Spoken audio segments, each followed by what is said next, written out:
નમસ્કાર મિત્રો, મજામાં છો એમ તો નહીં પૂછી શકું, કેમ કે આ બધું જોઈ અને આપ સૌને થશે કે ખરેખર આ એક ખેડૂતોની માઠી દશા આપ જોઈ શકો છો। આજે વરસાદ બંધ થયો છે, તારીખ 1 નવેમ્બર। વરસાદે વિરામ લીધો એવું લાગે છે, પણ આ ખેતરોના નીતા, આ વાડીઓનું પાણી, આ ઢાકેલા નીરાવ, આ બધું ખેડૂતોની ખદાન મેદાન દિશા બેહાડી દીધી છે। હાવ આપણને એવું લાગતું છે કે આ કોઈ ઝરણાનો સીન છે, પણ ના, આ ખેડૂતોની વાડીએ જવાના રસ્તા છે। અને ખેતરોમાંથી આ રીતે 800 ટોપરા જેવું પાણી જાણે પીવા માટે બોરમાંથી ભરેલું નહીં એવું પાણી આવેલું હોય છે। હજી આગળ હું તમને બતાવવાનો છું કે કૂવામાંથી પણ પાણી કેમ બહાર નીકળી રહ્યું છે। અત્યારે હું વાડીએ જઈ રહ્યો છું અને સાથે સાથે મારા 2 મિત્રો છે જે વારાઘડીએ હારે જ હોય છે। આ બધું ખેતરોનું પાણી છે, દરેક કૂવાની ખેતરોની નિતારવાળા ભાગમાંથી ગયો છું મારી વાડીએ, મારા ખેતરે।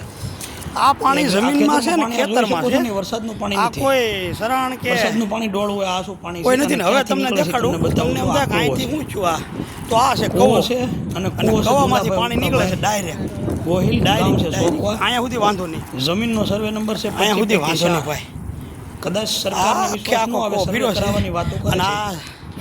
જમીન છે દુલાભાઈ ઉકાભાઈ ગામ સમૂહ ભાવના એવી હોય કે સર્વે નંબર કરે, કોઈ પણ કામ કરવાનું હોય પૈસવી પૈકી 4 2 વીઘા જમીન અને આ જો તમે ભાભા પોકી જશે આટો મારો જોવા હાટો અને 10 વીઘા ખેતરમાં રેલમ સેલમ જોવો તો ખરા મારા બાપા ખેડૂત શું કરે।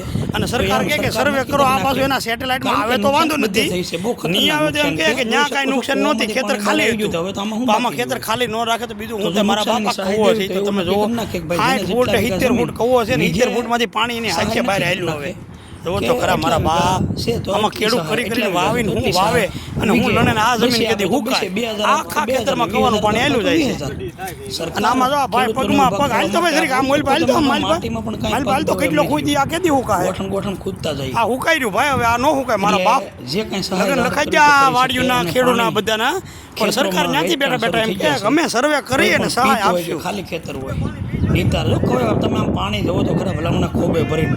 મને બરોબર યાદ છે જ્યારે હું 7 થી 8 વર્ષનો હતો ત્યારે આવું ભીંજનું વરસ છેલ્લું અમારા ગામડામાં દાદા કહેતા ભીંજનું વરસ કહેવાય, ખોબે પાણી પીધા કવામાંથી, આ કવામાંથી ખોબે પાણી પીધા છે ભલામણા।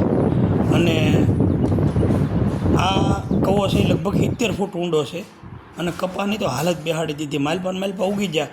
કપા સફેદ કલરનો હોય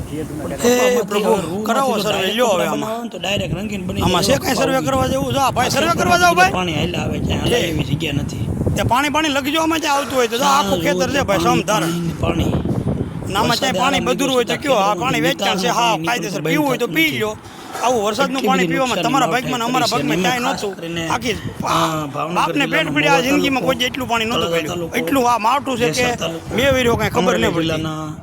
રાજુલા તાલુકો, જાફરાબાદ તાલુકો અને સાવરકુંડલા તાલુકો, આ પત્રકારોએ પણ આ વાતો જાહેર કરી છે। જો આ ખેતરોમાંથી જ પાણી આવે છે, તમે જોઈ શકો છો, વાડીમાંથી આવે કે ઢોરામાંથી 10 ખેતરના દર્શન કરાવ્યા તો ખરા એ પાણી તમે આ દેશા જોઈ શકો મારા બાપ। અને થોડું ઘણું નથી જાણે આ ખેતરોમાંથી જે પંપ દ્વારા પાણી કાઢવામાં આવે એમાં ભગવાને એના પોતાના ઘરનો પંપ શરૂ કર્યો। આગળ થોડું પાણી આવે આ તો બહુ ઘરા જેવું મારા બાપ પોકે જાણે તમને એમ થતું હોય ને બધાને કે આ મોટર વેતી કરેલી બંધ કરી, આ મોટર ને વેતી કરેલી મારા બાપ આમ હોય કોઠણ ઉપર પાણી ક્યો અહીં ઠીક છે। અને આ કુદરતે ભગવાને વેતો કરેલો નળ છે, આ નળની સાપને જળકીને બંધ કરવી છે આ વાડીમાં છે, જોઈ જુઓ તમે આખી વાડી છે પાણી ભર્યું। અને આજની તારીખ છે 1 નવેમ્બર જગતનો અને છતાંય હજી વાદળ તો માથે જલુંબી જ રહ્યા, જાણે એને હજી વરવાનું બાકી રહેતો હોય મારો ભગવાન જાણે। અરે મારા અરે બીજું હું તારે જેટલી દાજ બોલાય ત્યાં સુધી વરી લે, એ તો આ બાબા સહન કરી લે, બાકી તું વરી